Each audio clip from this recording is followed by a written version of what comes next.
Hello, my name is Gretchen of the 29 Palms Creative Center, and I hope you like my outfit today. I decided to get dressed up for this tutorial, and the tutorial today is about how you are going to paint your pottery that you picked out.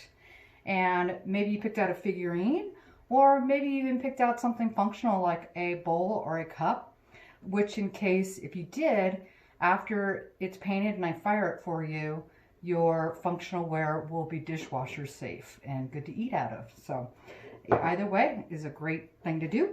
So what's going to happen today, I'm going to show you what your kit is and what you're going to do with it. And most importantly, you're going to turn your white pottery from boring to, ooh, how lovely. And what has happened to this guy after I painted him is that I put him in the kiln and cooked him at 2,000 degrees, and your glazes that you paint on your pottery turn into glass, which is why it's all shiny now, which is what makes your dishes functional. So you received a bunch of brushes and a wood skewer and a sponge and a toothbrush, which I'm going to go through and show you how to use those. And you received a glaze tile that shows you how the colors come out after they've been fired in the kiln. And you've got all your colors in your 2 containers here, labeled very clearly, which all of this is to be returned back to me with your painted pottery so that you can get your deposit back, okay? And another thing you're going to also need from home is a plate and a rag, which this is a damp rag. I like damp rags so they erase easier, and a container of water to clean out your brushes. So the reason I made this little kit like this with a list of all the items that are on here is so this is your checkoff list so that you know that you got everything back to me so you get your money back, okay? So the first thing you do is just take away that strip of tape that I so conveniently put on there for you, and take that away, and now you got your goodies. I'm going to put the sponge in the water and keep all my tools here handy so I can show you how these all work. So there's 2 different ways you can use your glazes. You can, if you're going to just use them straight out of the container and know what you're going to get in your results, you don't need to mix. But if you like to mix and you're not quite sure how to make certain colors that I haven't given you, which I actually kind of do on purpose, so people have to learn how to mix colors. Let's do 2 examples of mixing colors that you don't have in either of these containers. I have given you white because white is there to mix with other colors. You can see on my test tile I did paint white, but it sure is hard to see because the pottery is already white, okay? What you really need the white for is when you're mixing to the white to make another color. And the first color I'm going to show you how to make is gray. So very important when you're mixing 2 colors together. You get lots of the light color, which is our white. And to make gray, we mix a little bit of black. Now black is the darkest of all of our colors we have. So you gotta be really, really careful on how much black you put because it'll just take over your white and turn black again. So lots of the light color, and what I always say to my students, a fairy teardrop of the dark, and mix that in to your white. And see how it's mixing in? Now, if it's not a dark enough gray for you, go back to your black, get another fairy teardrop of black, and mix it in to your white, and see if that's the gray that you wanted. And what's nice about just adding that fairy teardrop of the darker color is that you're going to be able to find out what exact color you really like. So I'm going to add another fairy teardrop to half of this gray that I remixed. And you can see I've got 2 different grays now, which is nice. Okay, so we know how to make gray now. I'm going to clean out my brush, dry it off with my rag. Now the other color I haven't given you is pink. And a lot of people like pink. So again, lots of the light color. No matter what two colors you're mixing together, there's usually a light color and a dark color. So lots of the light color. And where's my red in the other container? Get that on out of there. And I'm going to do a fairy teardrop of red. Mix it in with my white, and that's pretty light. I want a little bit more spunkier pink than that. So I'm going to get some more of my red and add some more and see what kind of pink I get. And know that when these get fired too, the colors get a lot more interesting and bright looking. Okay. So I got my pink mixed, and let's give him some pink toes. But you know what? This brush is not the right size for toes. Okay. So we gotta switch up brushes here. And I gave you what I call a tiny brush. So this is a great brush for detail, like painting toes.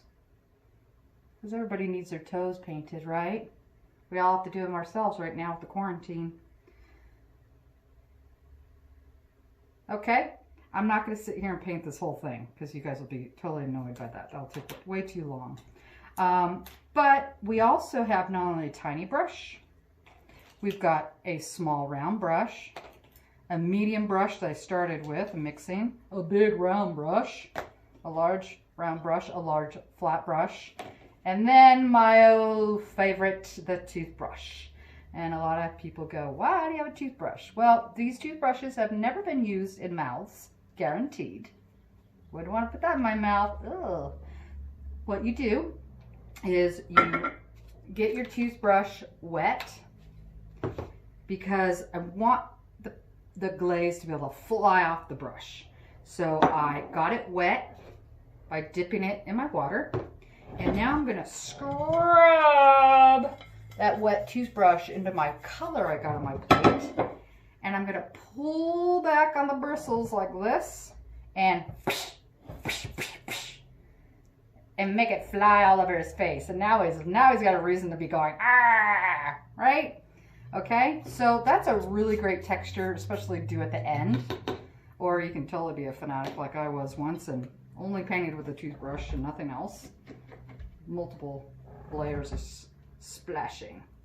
Or if you're a little kid, you love big brushes, right? And I'm slathering on some black on the back of his shirt here because I want to show you what happens when we let that dry. And right now you can see it's shiny, right? And then as it dries, it dulls. And it's not so shiny like his shiny black mustache, right? Well, the reason that this isn't shiny is because he hasn't been fired in the kiln and his black hasn't been turned into glass like on him. Okay, so I'm quickly getting that shine to go away, and you'll see that it dries really fast, especially in hot days like today. And then if you like little fine detail, which I did do some fine detail on his shirt, if you can see it. See how I scratched into it?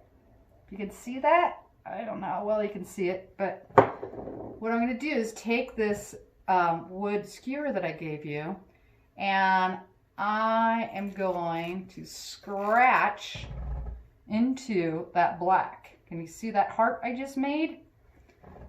And if I want that heart to be more noticeable, I'm going to scratch more into it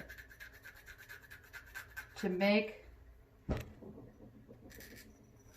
my scratches show up through it. Now at home, if you actually have a metal tip instead of a wood one like this, it'll work a little bit better. It'll scratch a little bit more, but that's also a great way to scratch away any detail you didn't want. Or if you really didn't like what you did, you can take your sponge out back of your water, wring it dry, and you can rub wherever I scrub really good.